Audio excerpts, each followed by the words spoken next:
ആകാശവാണി. നമസ്കാരം. പ്രത്യേക വാർത്താ ബുള്ളറ്റിൻ വായിക്കുന്നത് ഹരിഷ്ണ.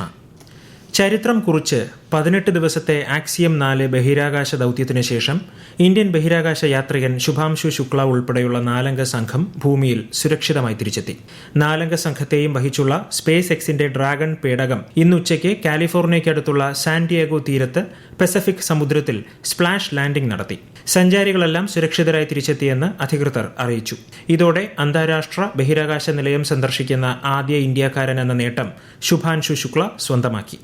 ബഹിരാകാശ ദൗത്യം വിജയകരമായി പൂർത്തിയാക്കി മടങ്ങിയെത്തിയ ശുഭാംശു ശുക്ലയെ രാഷ്ട്രപതി ദ്രൗപദി മുർമുവും പ്രധാനമന്ത്രി നരേന്ദ്രമോദിയും അഭിനന്ദിച്ചു. 2047 ഇന്ത്യയെ വികസിത രാഷ്ട്രമാക്കുന്നതിൽ വിദ്യാഭ്യാസത്തിന്റെ പങ്ക് നിർണായകമാണെന്ന് രാഷ്ട്രപതി ദ്രൗപദി മുർമു ഒഡീഷയിലെ കട്ടക്കിൽ റാവൻഷാ സർവകലാശാലയുടെ 13ാമത് വാർഷിക ബിരുദദാന ചടങ്ങിൽ പങ്കെടുക്കുകയായിരുന്നു രാഷ്ട്രപതി. അടിസ്ഥാന സൗകര്യങ്ങൾ, ആരോഗ്യ സംരക്ഷണം, ബഹിരാകാശം, ശാസ്ത്ര സാങ്കേതിക വിദ്യ, കൃത്രിമ ബുദ്ധി തുടങ്ങിയ മേഖലകളിൽ ഇന്ത്യ ഏറെ മുന്നിലാണെന്നും ശ്രീമതി മുർമു ചൂണ്ടിക്കാട്ടി. യമനിലെ മലയാളി നഴ്സ് നിമിഷ പ്രിയയുടെ വധശിക്ഷ നടപ്പാക്കുന്നത് മാറ്റിവെച്ചു.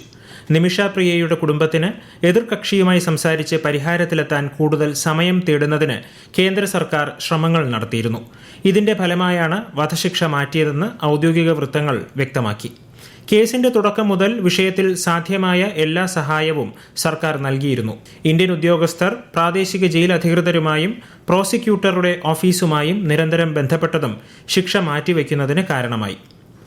നിമിഷ പ്രിയയുടെ വധശിക്ഷ മാറ്റിയതിൽ സന്തോഷമെന്ന് ഗവർണർ രാജേന്ദ്ര വിശ്വനാഥ് ആർലേക്കർ.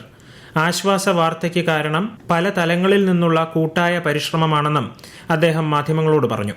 നിമിഷ പ്രിയയുടെ വധശിക്ഷ നടപ്പാക്കുന്നത് നീട്ടിവെച്ച വാർത്ത ആശ്വാസജനകവും പ്രതീക്ഷാ നിർഭരവുമാണെന്ന് മുഖ്യമന്ത്രി പിണറായി വിജയൻ സമൂഹമാധ്യമത്തിൽ കുറിച്ചു. ഭീകരത, വിഘടനവാദം, തീവ്രവാദം എന്നീ വിഷയങ്ങളിൽ ഷാങ്ഹായ് സഹകരണ സംഘടന വിട്ടുവീഴ്ചയില്ലാത്ത നിലപാട് സ്വീകരിക്കണമെന്ന് വിദേശകാര്യമന്ത്രി എസ് ജയശങ്കർ. ചൈനയിലെ ടിയാൻജിനിൽ ഇന്ന് നടന്ന SCO വിദേശകാര്യമന്ത്രിമാരുടെ കൗൺസിൽ യോഗത്തെ അഭിസംബോധന ചെയ്യുകയായിരുന്നു അദ്ദേഹം. 7 വയസ്സിനും അതിനു മുകളിലും പ്രായമുള്ള കുട്ടികളുടെ നിർബന്ധിത ബയോമെട്രിക് അപ്ഡേറ്റ് പൂർത്തിയാക്കണമെന്ന് നിർദ്ദേശിച്ച് unique identification authority of India. 7 വയസ്സ് തികഞ്ഞെങ്കിലും ഇതുവരെ ആധാറിലെ ബയോമെട്രിക് വിവരങ്ങൾ അപ്ഡേറ്റ് ചെയ്തിട്ടില്ലാത്ത കുട്ടികളാണ് നിർബന്ധിത ബയോമെട്രിക് അപ്ഡേറ്റ് പൂർത്തിയാക്കേണ്ടത്. 7 വയസ്സിന് ശേഷവും നിർബന്ധിത ബയോമെട്രിക് അപ്ഡേറ്റ് പൂർത്തിയായില്ലെങ്കിൽ നിലവിലുള്ള ആധാർ നമ്പർ നിർജീവമായേക്കാം. പ്രധാനമന്ത്രി നരേന്ദ്രമോദി ആകാശവാണിയിലൂടെ ജനങ്ങളുമായി ആശയങ്ങൾ പങ്കുവയ്ക്കുന്ന പ്രതിമാസ റേഡിയോ പ്രഭാഷണ പരിപാടി മൻ കി ബാത്ത് ഈ മാസം 27 രാവിലെ 11 മണിക്ക് പ്രക്ഷേപണം ചെയ്യും. പരിപാടിയുടെ 124ാം പതിപ്പാണിത്. നരേന്ദ്രമോദി ആപ്പിലൂടെയും MyGov ഓപ്പൺ ഫോറത്തിലൂടെയും ഈ മാസം 25 വരെ അഭിപ്രായങ്ങളും ആശയങ്ങളും അറിയിക്കാവുന്നതാണ്. സംസ്ഥാനത്ത് അടുത്ത 5 ദിവസം അതിശക്തമായ മഴയ്ക്ക് സാധ്യതയെന്ന് കേന്ദ്ര കാലാവസ്ഥാ വകുപ്പ്. കണ്ണൂർ, കാസർഗോഡ് ജില്ലകളിൽ ഇന്ന് ഓറഞ്ച് ജാഗ്രതയാണ്. നാളെ ഇടുക്കി, എറണാകുളം, തൃശൂർ, കണ്ണൂർ, കാസർഗോഡ് ജില്ലകളിൽ ഓറഞ്ച് ജാഗ്രത നൽകിയിട്ടുണ്ട്. കേരള, കർണാടക, ലക്ഷദ്വീപ് തീരങ്ങളിൽ മണിക്കൂറിൽ 40 മുതൽ 60 കിലോമീറ്റർ വരെ ശക്തമായ കാറ്റിനും മോശം കാലാവസ്ഥയ്ക്കും സാധ്യതയുള്ളതിനാൽ ഇന്നു മുതൽ ഈ മാസം 19 വരെ മത്സ്യബന്ധനത്തിന് വിലക്കേർപ്പെടുത്തി.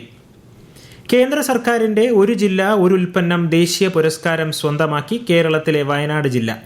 കാർഷിക വിളകളുടെ വിഭാഗത്തിൽ വയനാടൻ കാപ്പി പ്രത്യേക പരാമർശം നേടി. ന്യൂഡൽഹിയിൽ നടന്ന അവാർഡ് ദാന ചടങ്ങിനെ വാണിജ്യ വ്യവസായ മന്ത്രി പീയൂഷ് ഗോയൽ അഭിസംബോധന ചെയ്തു.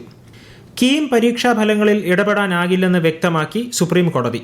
വ്യത്യസ്ത ബോർഡുകളുടെ മാർക്ക് ഏകീകരിക്കുന്നത് പരീക്ഷയ്ക്ക് ശേഷം മാറ്റാൻ കഴിയുമോ എന്ന നിയമപ്രശ്നം ഭാവിയിൽ പരിഗണിക്കുമെന്നും സുപ്രീം കോടതി അറിയിച്ചു. കീം പരീക്ഷാഫലം റദ്ദാക്കിയ കേരള ഹൈക്കോടതിയുടെ വിധി ചോദ്യം ചെയ്ത് വിദ്യാർത്ഥികൾ സമർപ്പിച്ച ഹർജി പരിഗണിക്കവെയാണ് സുപ്രീം കോടതി നിലപാട് വ്യക്തമാക്കിയത്. സംസ്ഥാനത്ത് 2025-26 അധ്യയന വർഷത്തെ എഞ്ചിനീയറിംഗ് കോഴ്സുകളിലേക്ക് കേന്ദ്രീകൃത അലോട്ട്മെന്റിന് ഓപ്ഷനുകൾ സമർപ്പിക്കാനുള്ള സമയപരിധി നാളെ അവസാനിക്കും. സർക്കാർ എയ്ഡഡ് സ്വയംഭരണ എഞ്ചിനീയറിംഗ് കോളേജുകളിലേക്കാണ് ഓപ്ഷനുകൾ ക്ഷണിച്ചത്. യോഗ്യത നേടിയ വിദ്യാർത്ഥികൾക്ക് നാളെ രാവിലെ 11 മണിവരെ ഓൺലൈനായി ഓപ്ഷനുകൾ രജിസ്റ്റർ ചെയ്യാം. കർക്കടക മാസ പൂജയ്ക്കായി ശബരിമല ക്ഷേത്രനട നാളെ വൈകിട്ട് 5 തുറക്കും. നാളെ പൂജകളൊന്നും ഉണ്ടാവില്ല. ഈ മാസം 17 കർക്കടകം 1 രാവിലെ മുതൽ നട അടയ്ക്കുന്ന 21 വരെ എല്ലാ ദിനവും പതിവ് പൂജകൾക്കൊപ്പം വിശേഷാൽ പൂജകളും നടക്കും. പ്രത്യേക വാർത്താ ബുള്ളറ്റിൻ കഴിഞ്ഞു. അടുത്ത വാർത്താ പ്രക്ഷേപണം നാളെ രാവിലെ 6:45.